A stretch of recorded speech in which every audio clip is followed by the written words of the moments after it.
Hey friends, this is Reverend Ben, and this is your weekly video. It's the holiday season. It's a time of joy and celebration for some and stress for others. Some of you have let me know that the holidays are a thing for you to endure rather than a happy time. And so I want you to know that I'm holding you and that this community is holding you. I invite you all to take 3 deep breaths with me. In the first breath, we breathe in. Then we let go any tension we may have in our body. Second breath, we breathe in. And we let go any worries we have in our mind. The third breath, we breathe in. And really savor the feeling as we exhale. Just revel in it.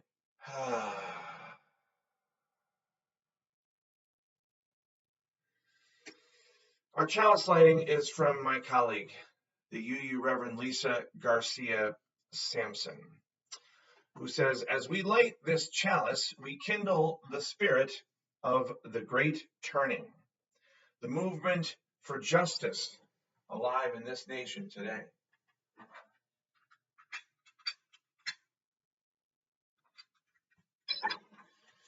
Reverend Lisa says, may we feel it in our bones, and in the stillness of this hour, may we sense it calling our name.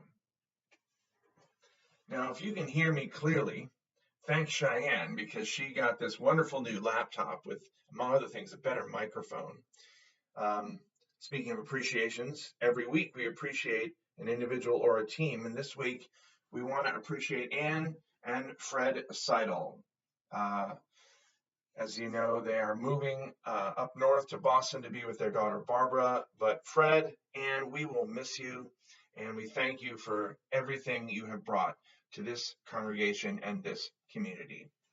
Now, if the rest of you have an individual or a team that you want to be appreciated, both from the pulpit and also in this video, please get that to me by Monday at 9 a.m. And also any announcements you want included in the video, same deadline. It's Tuesday morning as I record this. If you have time, please get to the UU St. Pete Silent Meditation Group. It's every Tuesday from 11:30 to 12:30. They meet in the courtyard, weather permitting, and you enter by the Arlington Avenue gate. But if it's too hot or it's too cold or it's raining, they meet in the library. And in that case, you enter by the ramp on the Mirror Lake side of the building. You can bring a brown bag lunch for fellowship and conversation afterwards. It takes place every Tuesday, but the last Tuesday of the month, they go to a restaurant.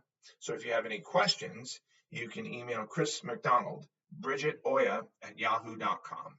Everyone sits in chairs. Everyone is welcome. Now, this Friday at 5:30, we'll have a program council. It'll be in person in Conway South and via Zoom as well.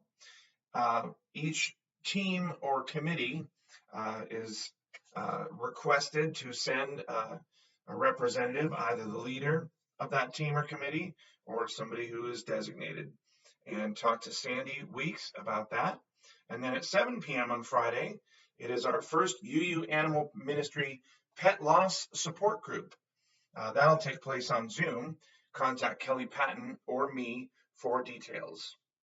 Friday also begins the Climate Justice Summit weekend that is sponsored by the Green Team.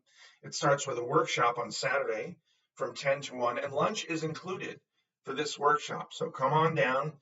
We might have childcare. Stay tuned and ask Amy or myself about that. Then on Sunday, of course, we have a worship service on the topic of climate justice, and that will be followed by a conversation at noon back in the sanctuary. That brings us to next week. Before Christmas Eve comes Samhain. The CUPS group, the Covenant of UU Pagans, will have a Samhain celebration. And again, you ask Chris McDonald for details on that. And then Christmas Eve service will take place at 5 p.m. on Christmas Eve. It will feature songs, serious messages, and also silliness. and then you can gather in Gilmore Hall afterwards for a wassail celebration following the Christmas Eve service. Jerry and Sabina will provide the punch. There will be a with and without wine option, and you are invited to contribute light finger foods. Now, I kind of skipped a week in there. We will have a Sunday worship service on the 22nd that I'm really excited about, led by Sandra and by Susan Bernor. We do need a couple more greeters, excuse me. So please contact Millie Jones if you're willing to be looped into the rotation, be a once a month greeter. It's a fantastic team doing essential work of the congregation, especially as we welcome so many new people following the election. Now, when we extinguish a physical chalice like this, we have the opportunity to then ignite it within ourselves. The flame that we ignite within ourselves, I suggest, is an unquenchable flame. So let's keep it lit until we see one another again. Blessing, friends. I'll see you soon.